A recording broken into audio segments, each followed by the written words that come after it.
Welcome back to my courtyard. It's a little wet today, so we're going to take today's session into my studio.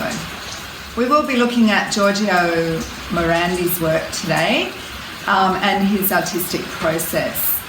I'll guide you through a process of making a still life, which I hope you will enjoy. Giorgio Morandi was an Italian artist. He was born in Bologna, Italy, where he lived most of his life. He taught at the Academy of Fine Arts, Bologna, in the morning, returning to his bedroom studio to work every afternoon.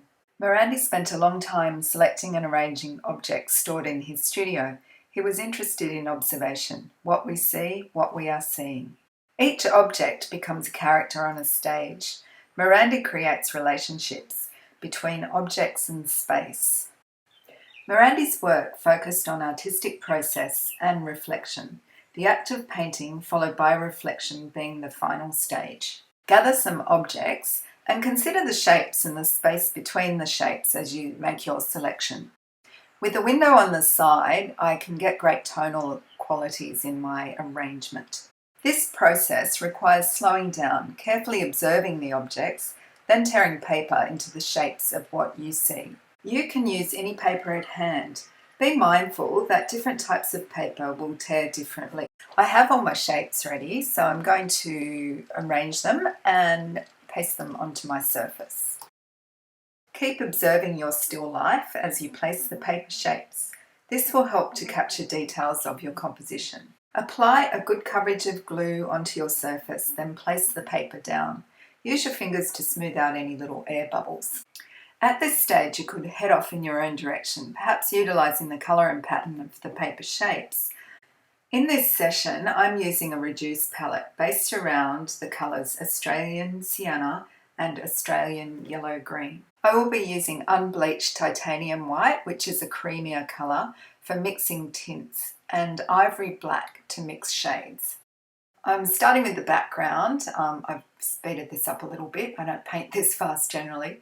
Just getting the background sorted in and around the objects. Don't be too worried about being too tidy. There are still quite a few layers to go. You can deepen your colour to start knocking in a few tones and shadows.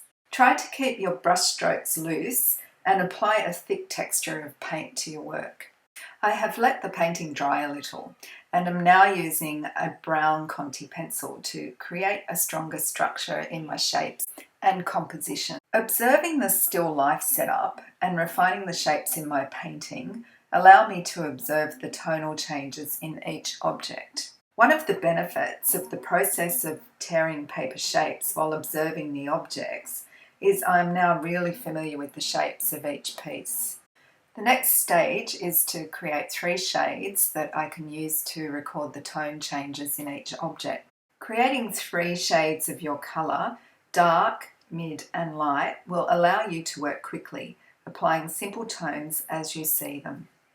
As you work your way through the tones as you see them, you will start identifying shadows and light in the objects and the spaces in between. You may have noticed I've introduced magenta to my palette.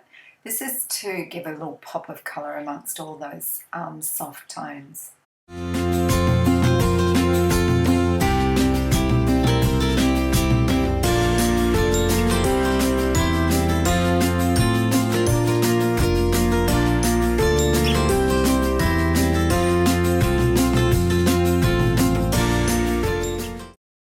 As I have started to knock in some shadows, my still life study is beginning to have a depth of field.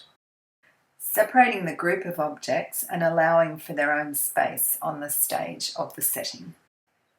At this stage, upon reflection, I have made a decision to change the coffee pot lid to the same colour as the pot. I think having only one object in my still life, in a colour not in my reduced palette, creates a more powerful composition. Not quite the beautiful simplicity of a Morandi still life. However, I was definitely influenced by Morandi's artistic practice of observation and reflection. Thanks for watching. See you next time.